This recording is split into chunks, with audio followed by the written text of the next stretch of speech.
Right, well you all remember the government last year bringing in restrictions claiming 2 or 3 weeks to flatten the curve or save the NHS, which has now morphed into 505 days to flatten the country while implementing medical apartheid and social credit systems through the back door. As you know, the lunacy has been top tier, with government-sponsored psychological warfare campaigns being waged against the general public literally on a massive scale.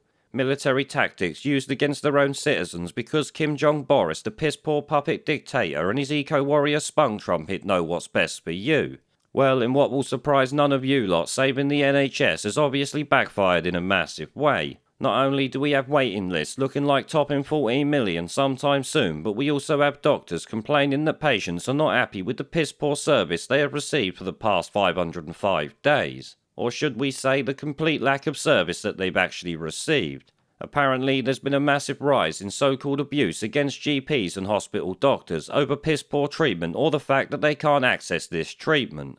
As you know, I've covered stories of 27-year-old mothers that died from cancer because the NHS refused to treat her last year. 27 years old and refused treatment to save the elderly, let's be honest, would not want to be saved at the expense of a 27-year-old mother. In fact, the anger I have over the government for this is beyond fucking words at this point. Of course, the NHS has some blame to take, but the buck really stops with the government and its ministers, Parliament in general also, since they've allowed this lunacy and even supported it. Now, it should also be said that this so-called abuse doesn't sound like abuse to me. It's criticising something. These people's taxes pay £110 billion a year to save them. They don't pay £110 billion a year to save the NHS while being refused treatment or offered piss-poor treatment at best. The abuse claim just sounds like criticism of the shit show our NHS has become at this point, and its failure over the past year on top of consistent fuck-ups for decades before this shit show we're in now. To call public criticism abuse is shameful from the BMA and all other tosspots that are involved in this.